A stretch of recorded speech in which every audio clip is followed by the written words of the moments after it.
जीतने वाले कोई अलग काम नहीं करते, वे हर काम अलग ढंग से करते हैं। तो दोस्तों आज मैं आपको जीत आपकी बुक से चैप्टर 2 में लेके आया हूँ, जो यू कैन विन अपना इंग्लिश वर्जन है। हेलो दोस्तों, मैं प्रदीप बनर्जी, बुक समराइज में आपका स्वागत है।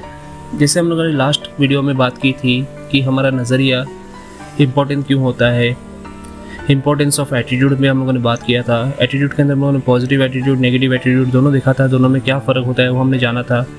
इस वीडियो के अंदर हमारा एटीट्यूड जो भी है उसको पॉजिटिव कैसे बना सकते हैं उसके ऊपर हम लोग जानेंगे। इसके अंदर 8 इजी स्टेप्स है, मतलब अगर आप उसको फॉलो करोगे तो आपका पॉजिटिव बनने से आपको कोई रोक नहीं सकता है। इसके अंदर आपको ये वीडियो बहुत इंपॉर्टेंट होने वाला है, इसको थोड़ा ध्यान से सुनिएगा।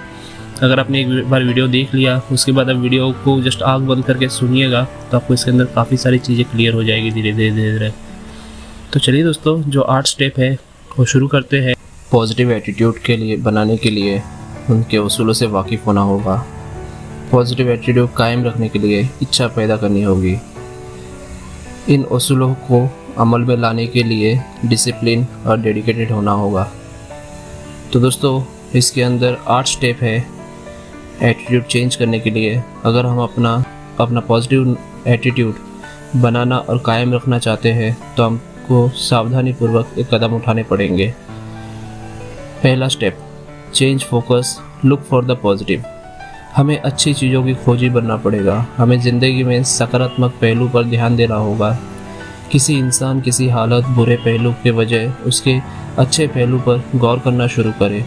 हम में से ज़्यादातर लोगों को अपनी ही सोच का माहौल इस ढंग से डाल देता है कि हम गलतियों और कमियों को ढूंढने के आदी हो चुके होते हैं और इसलिए तस्वीर का अच्छा पहलू हमसे अनदेखा रह जाता है। Look for the gold. Andrew Carnegie अपने बचपन में ही स्कॉटलैंड से अमेरिका चले गए थे। उन्होंने छोटे मोटे कामों से शुरुआत की।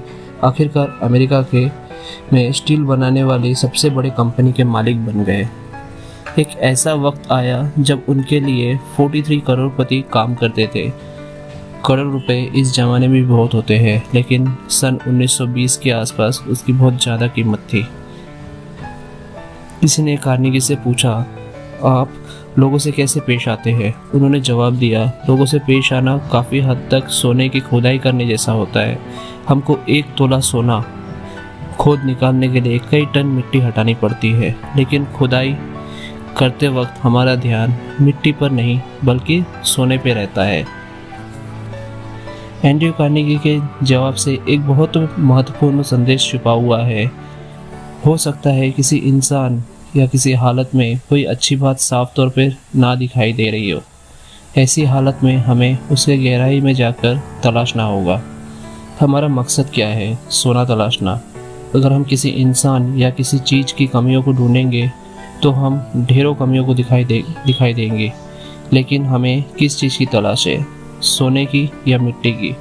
कमियां ढूंढने वालों तो स्वर्ग में भी कमियां निकाल लेंगे। अधिकतर लोग को वही मिलता है जिसकी उन्हें तलाश होती है। कुछ लोग हमेशा नकारात्मक पहलू को ही देखते हैं। इसको एक छोटे से कहानी से जानते हैं। एक शिकारी ने चिड़ियों को पकड़ने के लिए एक अद्भुत कुत्ता खरीदा। वो कुत्ता पानी में चल सकता था। शिकारी वो कुत्ता अपने दोस्तों को दिखाना चाहता था। उसे इस बात की बड़ी खुशी थी कि वो अपने दोस्तों को एक काबिल तारीफ को अपना चीज़ दिखा पाएगा। उसने अपने एक दोस्त को बतख का शिकार दिखाने के लिए बुलाया। कुछ देर में उन्होंने बतखों को बंदूक से मार गिराया। उसके बाद उस आदमी ने कुत्तों को चिड़ियों को लाने का हुक्म दिया। कुत्ता चिड़िया लाने के लिए दौड़ गया। उस आदमी को उम्मीद थी कि उसका दोस्त कुत्ते के बारे में कुछ कहेगा या उसकी तारीफ करेगा, लेकिन उसका दोस्त कुछ नहीं बोला। घर लौटते समय उसने अपने दोस्त से पूछा, क्या उसने कुत्ते में कोई खास बात देखी? दोस्त ने जवाब दिया, हाँ, मैंने उसे एक खास बात देखी। तुम्हारा कुत्ता तैर नहीं सकता। कुछ लोग हमेशा नकारात्मक पहलू को ही देखते हैं। निराशवादी किसे कहते हैं? निराशवादी लोगों का लक्षण होते हैं जब चर्चा करने के लिए उनके पास कोई तकलीफ नहीं होती तो वे नाखुश हो रहते हैं। उन्हें जब कुछ अच्छा लगता है तो वे सोचकर नाखुश हो जाते हैं कि बेहतर महसूस करने के बाद उन्हें फिर से बदतर महसूस करना होगा। उनकी ज़िंदगी का ज़्यादा वक्त शिकायत काउंटर में पर बीतता है। हमेशा बत्ती बुझाकर देखना चाहते हैं कि अंधेरा कितना है। वे जिंदगी के आईने में हमेशा दरारें तलाशने लगते हैं। इस सुन लेने पर किसी और की जगह पे तुलना में बिस्तर पर ज़्यादा लोगों की मौत होती है, बिस्तर पर सोना छोड़ देते हैं। वे इस आदेश की वजह से अपनी सेहत का मज़ा नहीं ले पाते कि कल मैं बीमार पड़ सकता हूँ। वे बदतर नतीजे के बारे में सोचते भर नहीं है, बल्कि उस घटना को बदतर बना भी देते।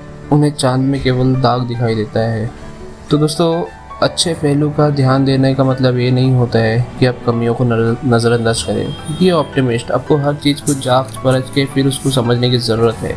पर हर चीज़ में आप अगर पॉजिटिव सोचेंगे तो डेफिनेटली आप चीज़ों को पॉजिटिव ढंग से देख पाएंगे। तो दोस्तों, इसके अंदर दूसरा स्टेप है make a habit doing it now. हमारे पास टाल मटोल करने की बहुत ही गंदी आदत होती है। हम इसको आज का चीज़ कल पे, कल का चीज़ परसों पे, परसों का चीज़ तरसों पे हम लोग इसके अंदर डाल देते हैं। ये वैसी बात है जैसे कोई छोटा बच्चा कहता है मैं बड़ा होने पर फला काम करूँगा जिससे मुझे खुशियाँ मिलेगी। जब वो बड़ा हो जाता है तो कहता है मैं खुशियाँ पाने के लिए फला काम कॉलेज में पढ़ाई समाप्त करने के बाद करूँगा।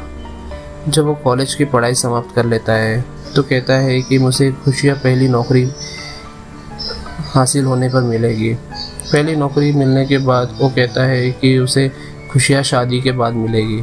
शादी हो जाने के बाद वो कहता है कि खुशियाँ उसके बच्चे स्कूल जाएंगे तब मिलेगी। उसके बच्चे स्कूल पढ़ाई पूरी कर लेते हैं तो कहता है कि उसे खुशियाँ रिटायरमेंट के बाद मिलेगी। और वो रिटायर होने के बाद देखता है उसके आंखों के सामने से पूरी ज़िंदगी गुजर चुकी है। कुछ लोग अपनी टाल मटोल की आदत से भारी भरकम शब्दों में आड़ छुपाते हैं और कहते हैं मैं बारीकी से सोच रहा हूँ और ये 6 महीना 6 साल और 60 साल कब होता है पता ही नहीं चलता है। पर उनका बारीकी से सोचने का तरीका ख़त्म ही नहीं होता है। हमेशा वर्तमान में जिए। ज़िंदगी कोई ड्रेस रिहर्सल नहीं है। अगर हम आज की चीज़ों को कल को बेहतर करने के लिए सोचें या आज को हम अच्छी तरह से जिए, सारी चीज़ें करें, तो हम हमेशा से भविष्य की नींव ही रखेंगे। फिर हमें आगे चल के ऐसी चीज़ें हमें सोचने की ज़रूरत नहीं पड़ेगी। ऐसा हो सकता था, मुझे ऐसा करना चाहिए था, मैं कर सकता था, काश मैंने ऐसा किया होता, अगर मैं थोड़ी और कोशिश करता तो मैं काम हो सकता था। जो काम आज कर सकते हैं उसे कभी कल पर ना टालें। मुझे यकीन है जीत हासिल करने के लिए मल में टाल मटोल करने की इच्छा पैदा होती होगी, पर उन्हें अपने ऊपर हावी नहीं होने देना चाहिए। लोग जब कहते हैं मैं एक काम किसी और दिन करूँगा, तो इस काम को कभी नहीं करेंगे। कुछ लोग इस बात का इंतज़ार करते रहते हैं कि उनके घर से निकलने के पहले रास्ते के सारी जो बत्तियाँ होती है वो सिग्नल ग्रीन हो जाए, बट ऐसा कभी होगा नहीं। तो क्या हम कभी भी घर से बाहर नहीं निकलेंगे? तो जो आज का काम है उसको आज ही करे, उसको टाल मटोल ना करे। इसके अंदर तीसरा स्टेप आता है develop an attitude of gratitude. अपनी दिक्कतों के बारे में सोचने के बजाय अपनी सहूलियतों के बारे में सोचें। अपने इर्द गिर्द के फूलों को खुशबू सूंघने के लिए वक्त निकालें। कई बार सुनने होंगे कोई आदमी दुर्घटना की वजह से अपाहिज हो गया और उसको ढेर सारा रकम इंश्योरेंस से मिला। हम में से कितने लोग ऐसे होंगे जो ऐसा उस अपाहिज आदमी की जगह लेना चाहेगा? ऐसा चाहने वाला शायद ही कोई होगा। हम शिकायतें के इतने आदी हो चुके हैं कि उन चीज़ों में हमारी नज़र ही नहीं जाती जो हमारे पास मौजूद है। हमारे पास ऐसी बहुत सारी चीज़ें होती है जिसके बारे में हमें शुक्रगुजार होना चाहिए। मैं जब कहता हूँ अपनी दिक्कतों के बजाय अपने सहूलियतों पर गौर करें, इसका मतलब ये नहीं है कि हमें आत्मसंतुष्ट हो जाना चाहिए। एहसानमंद होने के नज़रिए का मतलब आत्मसंतुष्टि नहीं होता है। मेरी बातों को आपको आत्मसंतुष्ट हो इस संदेश मिला हो तो मैं अपने बातों को ना समझा पाने के लिए दोषी हूँ, और आप दोषी है अपने मन पसंदीदा मतलब निकालने के लिए। लोग किसी बात को मनचाहा मतलब कैसे निकालते हैं? ये बताने के लिए एक कहानी सुनाता हूँ। एक डॉक्टर को शराबियों के समूह में संबोधित करने के लिए मेहमान गेस्ट स्पीकर के रूप में बुलाया गया। वो सामने कोई ऐसे नमूना पेश करना चाहता था जिससे उन्हें ये एहसास हो कि शराब से सेहत का नुकसानदेह होती है। उसने 2 कांच के बर्तन में, एक में साफ़ पानी डाला और दूसरे में शराब डाली, और उसमें एक में साफ़ पानी में उसने एक केचुआ छोड़ा और दूसरे शराब वाले पानी जो शराब थी उसके अंदर भी उसने एक केचुआ छोड़ा। साफ़ वाला पानी में केचुआ तैर के तुरंत दूसरी तरफ चला गया, जबकि शराब वाला जो अपना पानी था उसके अंदर केचुआ तुरंत गिरते ही टुकड़े टुकड़े हो गया। इसके बाद डॉक्टर ने अपना जो कैदियों से पूछा, इससे आपको क्या समझ में आता है?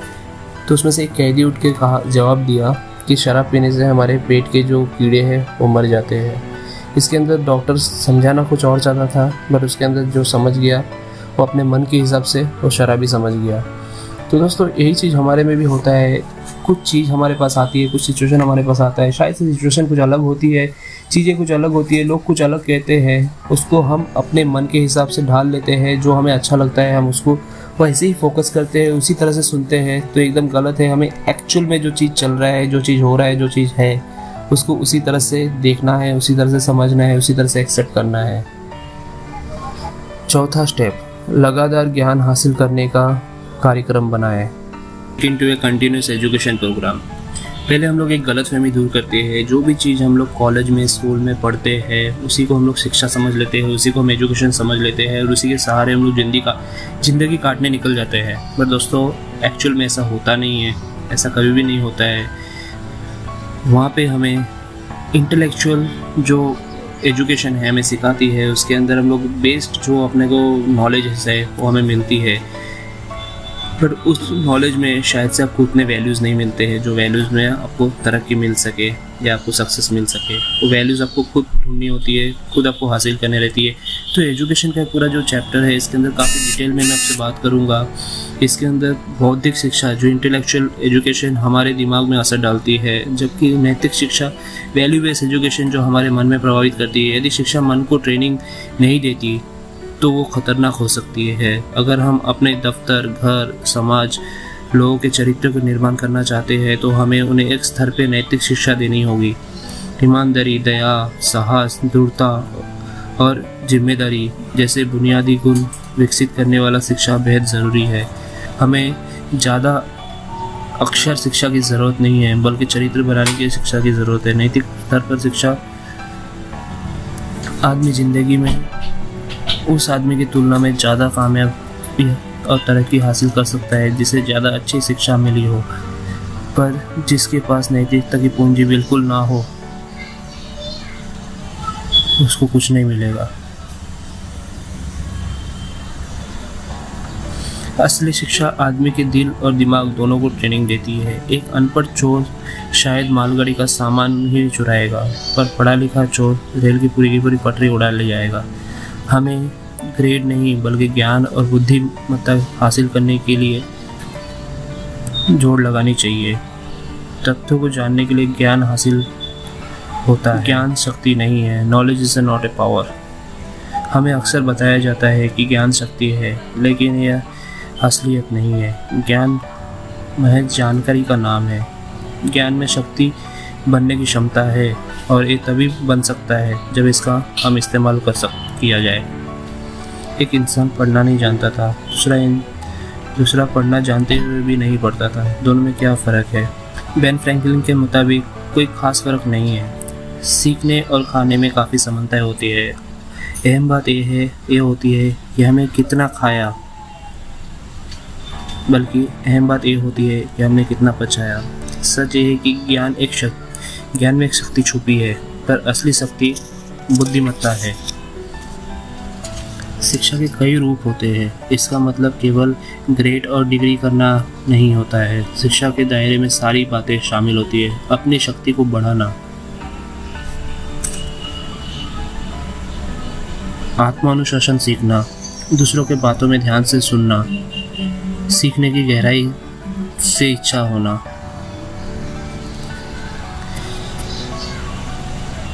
ये जो एजुकेशन है इसको हम लोग छोटी सी कहानी से जानते हैं। एक आदमी सड़क के किनारे समोसे बेचता करता था। अनपढ़ होने की वजह से वो अखबार नहीं पढ़ता था, ऊंचा सुनने की वजह से वो रेडियो नहीं सुनता था, आंखों में कमज़ोर होने की वजह से वो टीवी नहीं देखता था। इसके बावजूद वो काफ़ी समोसे बेच देता था। उसकी बिक्री और नफ़े लगातार बढ़ोतरी होती जाएगी। उसके बाद वो ज़्यादा आलू खरीदना शुरू किया, साथ ही पहले वाले चूल्हे से बढ़िया चूल्हा खरीद कर लेके आया। उसका व्यापार लगातार बढ़ रहा था। तभी हाल ही में कॉलेज से बीए की डिग्री हासिल कर चुका उसका बेटा पिता के हाथ बटाने के लिए चला आया। इसके बाद एक अजीबोगरीब घटना घटी। बेटे ने उस आदमी से पूछा, पिताजी क्या आपको मालूम है हम लोग एक बड़ी मंदी का शिकार बनने वाले हैं? पिता ने जवाब दिया, नहीं, लेकिन मुझे उसके बारे में बताओ। बेटे ने कहा, अंतर्राष्ट्रीय परिस्थितियाँ बड़ी गंभीर है, घरेलू हालत तो और भी बुरे हैं। हमें आने वाले बुरे हालत का सामना करने के लिए तैयार हो जाना चाहिए। उस आदमी ने सोचा कि उसका बेटा कॉलेज जा चुका है, अखबार पढ़ता है, रेडियो सुनता है, इसलिए उसके राय को हल्के ढंग से नहीं लेना चाहिए। दूसरे दिन उसने आलू खरीदना कम कर दिया और साइन बोर्ड नीचे उतार दिया। उसका जोश खत्म हो चुका था। जल्दी ही दुकान पर आने वाले तादाद घटने लगे और उसकी बिक्री तेजी से गिरने लगी। पिता ने अपने बेटे से कहा, तुम सही कह रहे थे, हम लोग मंदी के दौर से गुजर रहे हैं। मुझे खुशी है तुमने वक्त से पहले ही सचेत कर दिया। इस कहानी से हमें क्या सीख मिलती है, इस क्या नतीजे निकलते हैं? हम अपने सोच के मुताबिक खुद को आत्मसंतुष्ट करने वाली भविष्यवाणियाँ कर देते हैं। कई बार हम बुद्धिमत्ता को अच्छा फैसला मानने की गलती भी कर देते हैं। एक इंसान ज़्यादा बुद्धिमान होने के बावजूद गलत फैसला कर सकता है। अपने सलाहकार सावधानी से चुनिए, लेकिन अमल अपने ही फैसले पर करिए। अगर किसी इंसान में आगे दी हुई 5 खूबियाँ हो, वो स्कूली हासिल करने के लिए कामयाब हो सकता है।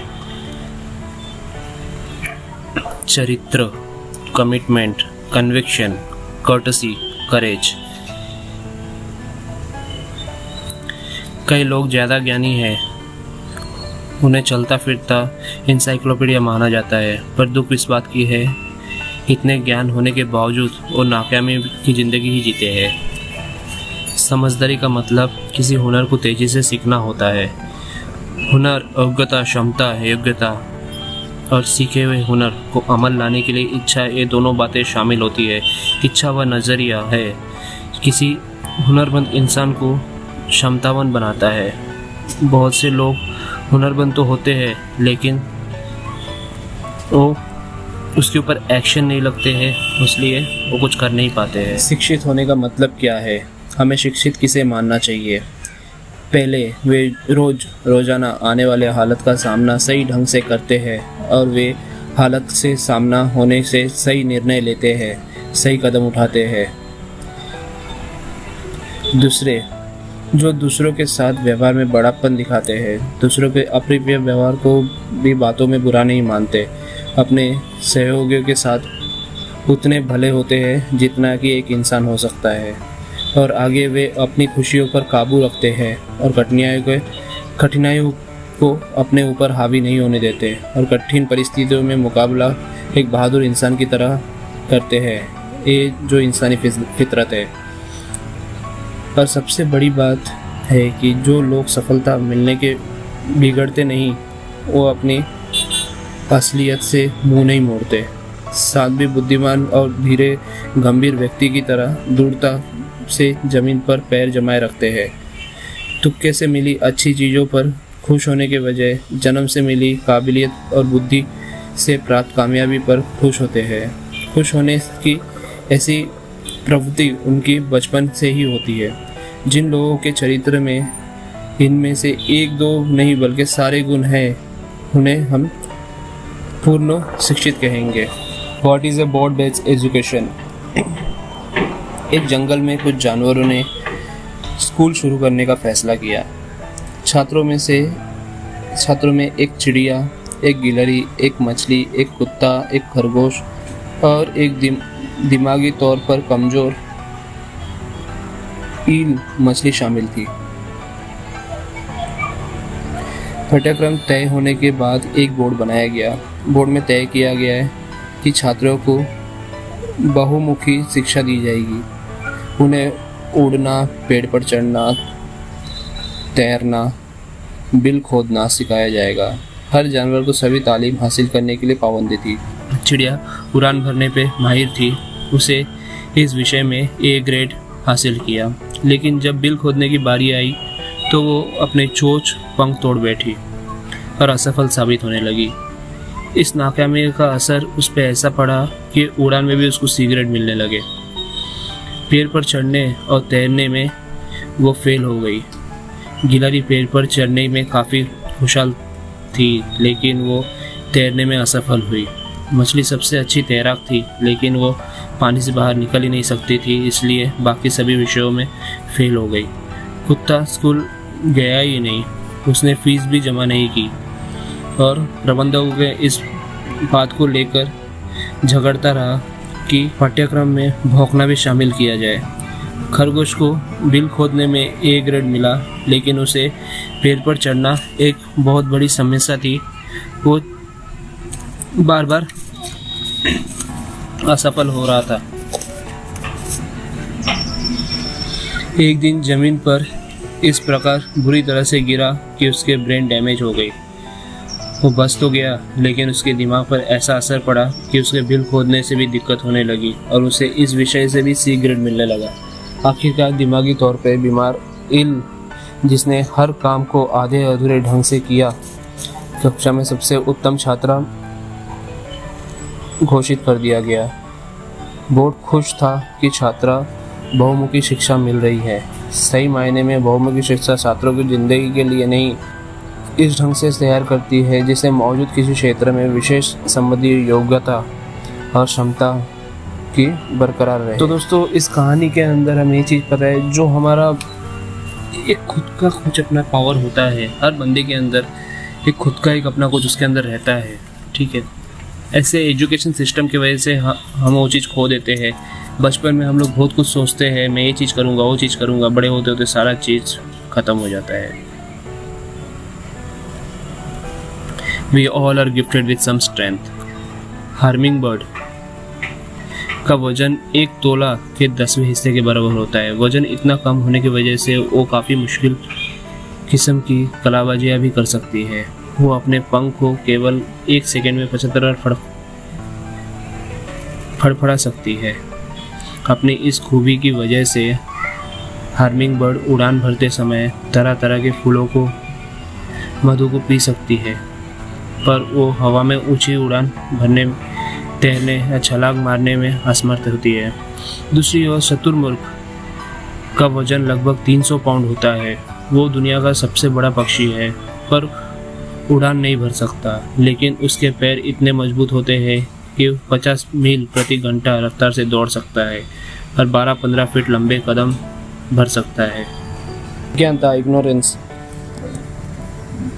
आम बात में हमारे दिमाग में कुछ ऐसी चीज़ें घर कर जाती है जिसको हम लोग ज्ञान समझते हैं, पर हकीकत में वो अज्ञानता होता है। उसकी वजह से हम कोई भी चीज़ में गलत तरीके से किसी से भी भिड़ जाते हैं, झगड़ जाते हैं। उसके अंदर एक्चुअल में कोई सच नहीं होता है। इसके अंदर कोई चीज़ को समझने के लिए हमें उसको जैसा है, जैसी चीज़ है उस तरह से सोचना चाहिए, बट हम लोग ये चीज़ को नहीं करते हैं। अगला होता है कॉमन सेंस। चीज़ों को जैसा है वैसे ही परखना कॉमन सेंस कहते हैं। इसके अंदर मैं आपको एक स्टोरी से समझाता हूँ। शार्पनी और एक्स। जॉन का नाम का एक लकड़हारा था जो कंपनी में 5 साल से काम कर रहा था। उसी कंपनी में बिल के नाम के एक लकड़हारे ने भी नौकरी पर रखा और उसे साल भर में ही तरक्की मिल गई। जॉन ने बिल के 1 साल के अंदर तरक्की दिए जाने का विरोध किया और उसने इस बात को करने के लिए अपने बॉस के पास गया और उसके बॉस ने जवाब दिया, तुम अब भी उतने ही पेड़ काटते हो जितने 5 साल पहले काटते थे। हमारी कंपनी में नतीजे को देखा जाता है, अगर तुम अधिक पेड़ काटने लगे तो हमें तुम्हारा वेतन बढ़ाने पर खुशी होगी। जॉन वापस लौट आया और उसके बाद अधिक मेहनत से और ज़्यादा देर तक पेड़ काटने लगा। इसके बावजूद वो ज़्यादा पेड़ नहीं काट सकता। उसके बाद वो अपनी परेशानी लेके बॉस को वापस गया और बॉस को बताया, तो बॉस ने उसे सलाह दी कि तुम एक बार जाके बिल से मिलो और उससे इसके बारे में बात करो, कोई तुम्हें सही सलाह दे सकता है। जॉन ने बिल से पूछा, तो तुम ज़्यादा पेड़ कैसे काट लेते हो? बिल ने जवाब दिया, मैं हर पेड़ काटने के बाद 2 मिनट के लिए काम रोक देता हूँ और अपने कुल्हाड़ी पर धार तेज करता हूँ। तुमने अपने कुल्हाड़ी का धार आखिरी बार कब तेज की थी? दोस्तों एकदम सही बात है। इसके अंदर नॉर्मली क्या होता है, हम लोग काम करते जाते हैं, बट इसके अंदर जो चीज़ें चेंज होती है उसके हिसाब से हम अपने खुद को शार्प नहीं करते हैं और इसको लेके ही हमारी नाराज़गी रहती है, हमारा एटीट्यूड नेगेटिव होता रहता है। अगर हम लोग हर बार खुद को थोड़ा टाइम रोक के खुद के बारे में पूछें और खुद से थोड़े क्वेश्चंस करें कि ऐसा क्यों हो रहा है, तो हमारा माइंड हमेशा उसका आंसर हमें करता है, तो उसके हिसाब से हम आगे बढ़ सकते हैं। माइंड को हमेशा कुछ ना कुछ फीड चाहिए। जैसे हम लोग, अगर हमें भूख लगता है तो हम खाना खाते हैं, और माइंड को आपका नॉलेज का भूख होता है, तो उसको पर्टिकुलर फील्ड का, पर्टिकुलर चीज़ का आप उसको नॉलेज दे ताकि वो अच्छी तरह से काम कर सके। एजुकेशन एक खजाना है, इसके अंदर जितना चाहो उतने गोते खा सकते हो, जितना आपको चाहिए उतना आप इसके अंदर से एजुकेशन ले सकते हो। कोई मुट्ठी भर लेता है, कोई बहा भर लेता है, कोई सिर्फ उंगली भर लेता है, तो ये तो निर्भर आपके ऊपर है, आपको क्या चाहिए।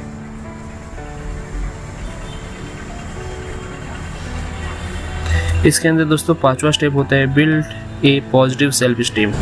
How do we build positive self esteem? अगर हम अच्छा स्वाभिमान जल्दी बनाना चाहते हैं तो इसका सबसे अच्छा तरीका ये है कि हम कुछ काम ऐसे लोगों की मदद के लिए करें जो उसके बदले ना तो पैसे से ना ही कुछ और दे के चुका सकते हैं।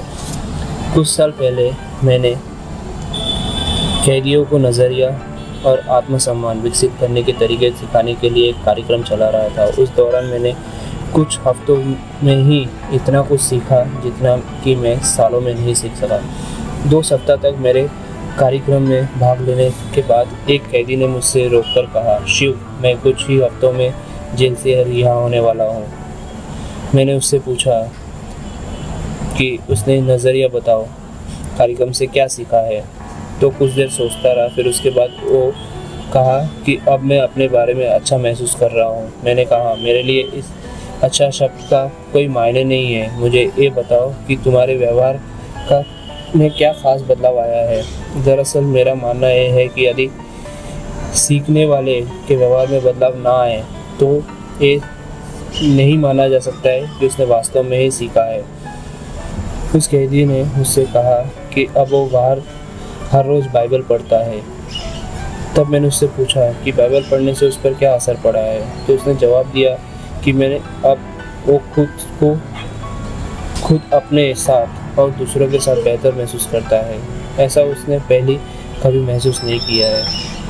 मैंने उससे कहा, ये तो ठीक बात है, लेकिन सबसे ज़रूरी ये है कि जेल से छूटने के बाद तुम क्या करोगे। उसने मुझसे कहा कि वो समाज के लिए एक जिम्मेदार सदस्य बनने की कोशिश करेगा। मैंने अपना सवाल दोहराया तो उसने फिर वही जवाब दिया। मैंने उससे एक बार फिर पूछा, जेल से छूटने के बाद तुम क्या करोगे? जाहिर सी बात थी कि मुझे किसी अलग जवाब की उम्मीद कर रहा था, लेकिन इस बार उसने गुस्से से भरी नज़र आवाज़ मेरी तरफ से दिया, मैं समाज में एक अच्छा जिम्मेदार सदस्य बनूंगा। तब मैंने उसे बताया कि पहले के जवाब में और अब के जवाब के अंदर क्या अंतर है। पहले उसने कहा था मैं बनने की कोशिश करूंगा, पर इस बार उसने कहा मैं बनूंगा। इन दोनों में कोशिश वक्त का फ़र्क था।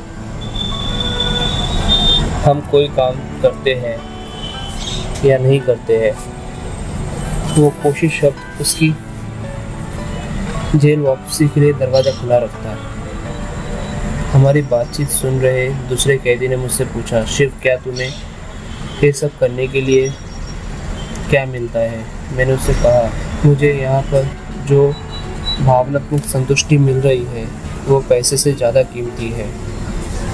तब उसने पूछा, तुम यहाँ क्यों आते हो? मैंने कहा, मैं अपने स्वार्थ के लिए वजह से यहाँ पे आता हूँ। मैं इस दुनिया में जीने के लिए एक बेहतर जगह बनाना चाहता हूँ। इस तरह आत्म संतुष्टि लाभदायक होती है। संक्षेप में कहा जाए तो व्यवस्था में जो लगाते हैं उसका पुरस्कार भी मिलता है। एक आदमी अपनी नई कार धो रहा था, तभी उसके पड़ोसी ने पूछा, आपने ये कार कब खरीदी? उस आदमी ने जवाब दिया, इसे मेरे भाई ने दिया है। पड़ोसी ने कहा, काश मेरे पास भी ऐसी कार होती। इस पर उस आदमी ने कहा, आपको ये सोचना चाहिए था कि काश मेरा कोई ऐसा भाई होता। पड़ोसी की पत्नी उनकी बातचीत सुन रही थी। उसके बीच में टोक कर कहा, मैं सोचती हूँ काश वो भाई मैं होती। ये सोचने का कितना सकारात्मक नज़रिया है। तो दोस्तों, स्वाभिमान आपको खुद को डेवलप करना है। आप पॉजिटिव कैसे बन सकते हो? आप लोगों की मदद करके आप पॉजिटिव बन सकते हो। लोगों से उनका ग्रेटिट्यूड लेके आप अपना पॉजिटिव बन सकते हो। दोस्तों, एक पूरा के पूरा आप पे निर्भर करता है, आप इसको कैसे अपना इम्प्लीमेंट करते हो और कैसे अपने लाइफ में इसको अप्लाई करते हो। छठा स्टेप है दोस्तों, stay away from negative influences.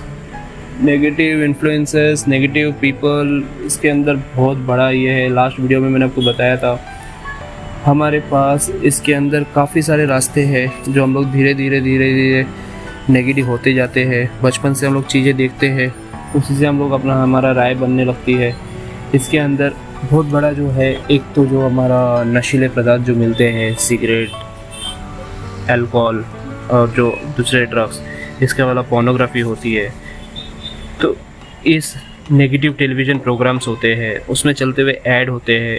ये सारा जो चीज़ होता है ना दोस्तों, इससे हमारा खुद का सोचने का तरीका भी गलत होता है और इसकी वजह से हमारा जो एटीट्यूड है वो भी गलत दिशा में जाता है। तो जो नेगेटिव चीज़ें हैं उसको आपको अवॉइड करनी चाहिए। सातवां स्टेप होता है,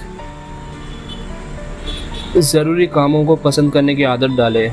एक माँ को अपने काम शायद से पसंद नहीं होती है, बट वो काम को लगातार परसिस्टेंटली करती रहती है, अपने बच्चे को देखभाल करती रहती है, उसको अपने काम से प्यार हो जाता है। अगर मैं अपने काम से प्यार नहीं करूँगा तो मैं अपना काम को कभी नहीं कर पाऊँगा और उसमें मैं कभी परसिस्टेंट नहीं हो पाऊँगा। इसलिए दोस्तों, learn to like the thing that need to be done. ज़रूरी कामों को पसंद करने की आदत डालें। आठवां कदम दोस्तों, start your day with something positive. सुबह के समय कुछ अच्छी चीज़ें पढ़ें, अच्छी चीज़ें सुने। रात में अच्छी नींद होने के बाद सुबह का तनाव दूर हो चुका होता है और हमारे अवचेतन मन में किसी बात की बड़ी आसानी से कबूल कर लेता है। इससे दिन भर के लिए एक और हमारी ज़िंदगी में सोच का ताना बाना सही रूप से चलने लगता है, जिससे हमारा पूरा दिन अच्छा बन जाता है। खुद में बदलाव लाने के लिए हमें सोच समझने के ढंग कोशिश करनी होगी कि अब पूरे संकल्प के साथ अच्छे विचार और व्यवहार को अपनी ज़िंदगी का हिस्सा बनाना होगा। सकारात्मक विचार और व्यवहार को अपनाने के अध्ययन में रोज करें। हर सुबह तब तक जारी रखें जब तक ये आदत न बन जाए। दोस्तों, इसके अंदर जैसा मैंने आपको लास्ट टाइम बताया था, इसके अंदर 6 हैबिट जो मैंने आपको बुक के बारे में बताया था, जो आप मॉर्निंग में कर सकते हो, इससे भी आपको होता है। 6 हैबिट के अंदर मैंने शायद से आपको पहले भी बताया, वो वापस से बता देता हूँ। पहला जो होता है साइलेंस होता है। अब सुबह उठ के पहले साइलेंस हो जाओ, एकदम शांति से आँख बंद करके, ईयर प्लग होता है, ईयरफोन होता है, जो भी होता है उसको कान में रख के थोड़े टाइम के लिए 10 मिनट के लिए एकदम शांत हो जाओ, जिससे आपका जो दिमाग रहता है वो एक जगह पे आ जाएगा। उसके बाद सोच सकते हो।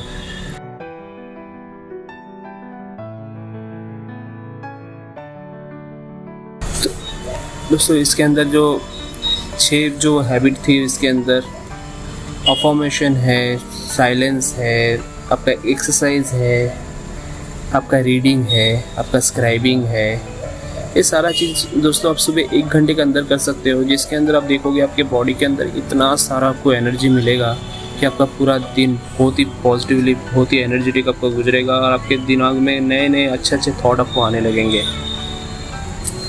तो दोस्तों, एक पूरा का पूरा अगर वीडियो को हम लोग समर अप करें, इसके अंदर हम लोगों ने क्या क्या चीज़ देखा। अच्छी चीज़ों की तलाश करें, हर काम फ़ौरन करने की आदत डालें, एहसानमंद होने का नज़रिया बनाएं, लगातार ज्ञान हासिल करने का कार्यक्रम तैयार करें, अच्छे स्वाभिमान का निर्माण करें, नकारात्मक असर से दूर रहे, जो काम ज़रूरी है उन्हें पसंद करने की आदत डालें, अच्छे ढंग से दिन की शुरुआत करें। तो दोस्तों ये जो 8 स्टेप है, 8 स्टेप को हर दिन आप फॉलो करते रहिए। इससे आपका एटीट्यूड 100% आपका जो है पॉजिटिव एटीट्यूड में तब्दील हो जाएगा।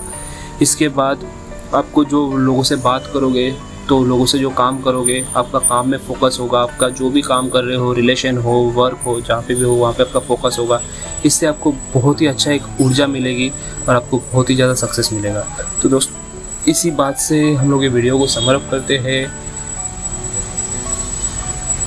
अगर आपको वीडियो अच्छा लगा तो वीडियो को लाइक करें, सीखते रहिए, सिखाते रहिए, जहाँ पे भी रहिए खुश रहिए। अंतिम में धन्यवाद। किताबें इंसान की सबसे अच्छी दोस्त होती हैं, हमेशा साथ देती हैं। ना ये डिमांड करती है, ना कंप्लेंट, बस साथ देती है।